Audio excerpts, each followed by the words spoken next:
Good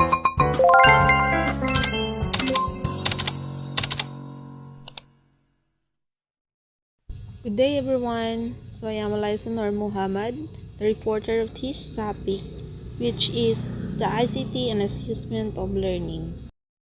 Okay, so ano nga ba ang assessment? So assessment is very important in student learning. There are many approaches to assessment and learning with an emphasis on the process of learning along with the product of learning. So assessment, this is what our teachers always do us, like quizzes, exams, and all of more. And dito sa assessment is mami-measure yung mga students, yung kanilang mga kaalaman, skills, and ang kanilang mga knowledge. There are a lot of approaches how the teachers assess their students. The ultimate measure of students' competence is performance. Assessment is the process of identifying, gathering, and interpreting information about students' learning. So, meron ditong types of assessment. First is the formative assessment. Formative assessment provides feedback and information during the instructional process while learning is taking place and while learning is occurring. So, formative, it is a type of assessment kung saan malalaman natin kung may nalaman o naintindihan ba ang mga students. So, dito yung magbibigay ng quizzes or mga questions during the discussion. Next is summative assessment. Takes place after the learning has been completed and provides information and feedback that sums up the teaching and learning process. So sa summative, dito mami-measure ang overall performance and understanding ng students, like semifinals and final exams. So those are the summative assessment. Next is diagnostic assessment. Can help you identify your students' current knowledge of a subject, their skills set and capabilities, and to clarify misconceptions before teaching takes place. Knowing students' strengths and weaknesses can help you better plan what to teach and how to teach it. So dito sa diagnostic, dito makikita kung ano ang naintindihan o may natatandaan ng students about sa topic. Dito rin matitest ang kanilang prior learning by giving them pre-assessment or pre-test. And the last is authentic assessment. Describes the multiple forms of assessment that reflect students' learning, achievement, motivation, and attitude on instructionally relevant classroom activity.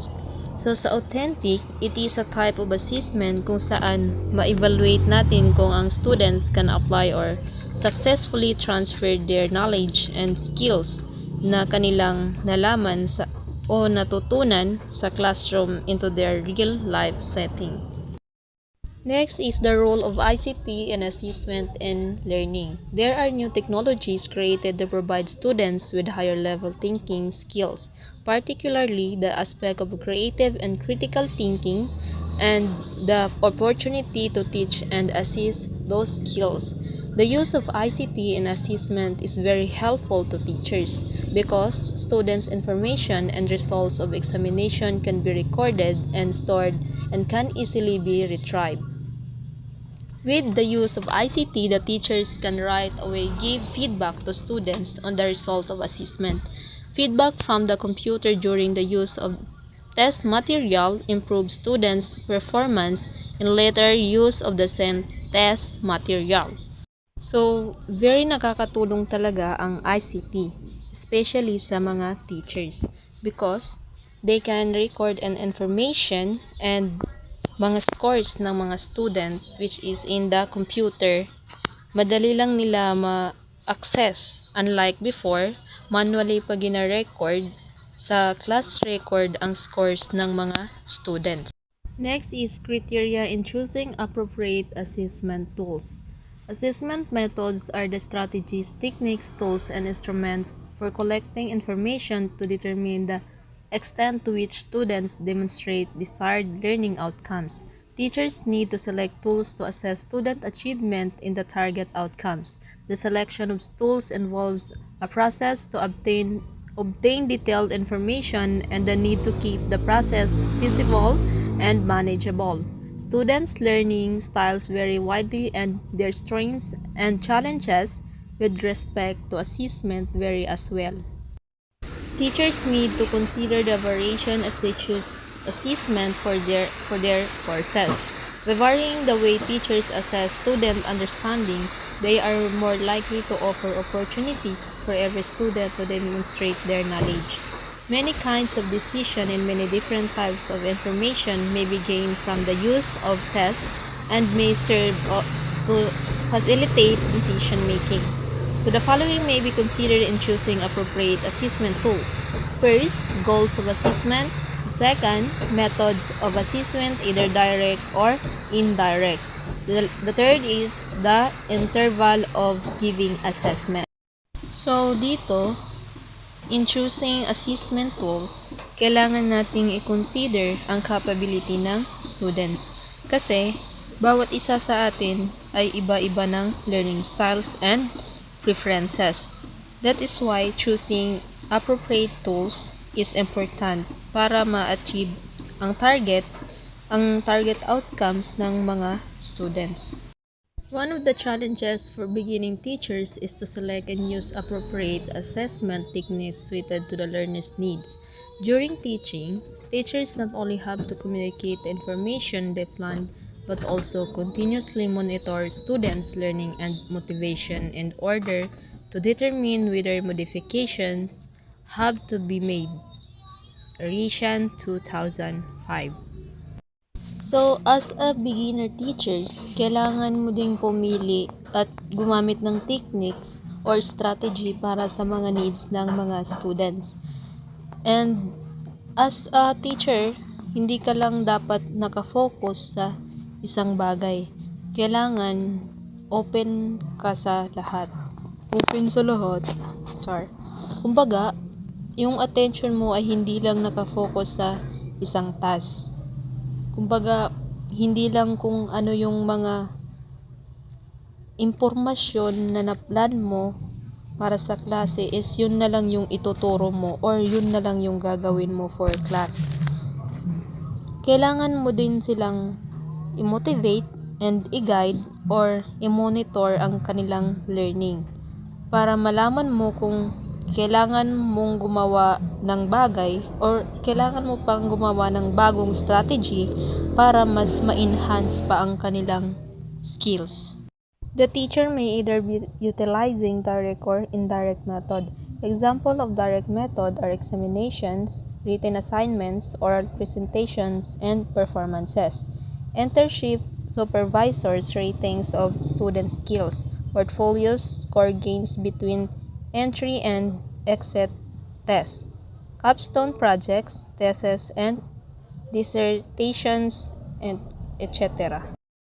Teachers may consider the following characteristics in selecting appropriate assessment tools, whether conventional or ICT-based assessment.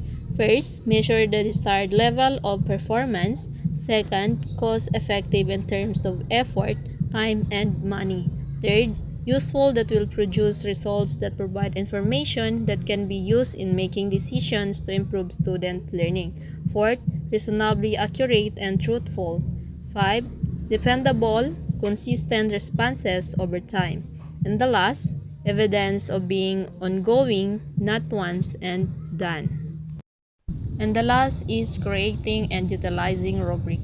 A rubric is a set of criteria used to determine scoring for an assignment, performance, or product. This can be used to score many kinds of written assignments or exams, papers, projects, speeches, or portfolios. They are not useful, however, as a grading mechanism for multiple choice or short answer tests. There are many samples of rubrics online, but the teacher may consider the learner's objective of the lesson, contextualization, and localization. The main purpose of rubrics is to assess student performance. So, merong two types of rubric. First is analytic rubrics. Describe work on each criterion separately. It utilizes separate holistic ratings of specific characteristics, products, or behavior. The second, holistic rubrics describe the work by applying all the criteria at the same time and enabling an overall judgment about the quality of the work. It utilizes holistic rating for a product or behavior. So ito yung types ng rubrics, which is the analytic and holistic. So sa analytic and holistic is pareho silang may advantages and disadvantage. Okay, so ito yung format ng paggawa ng criteria. So that's all. Thank you.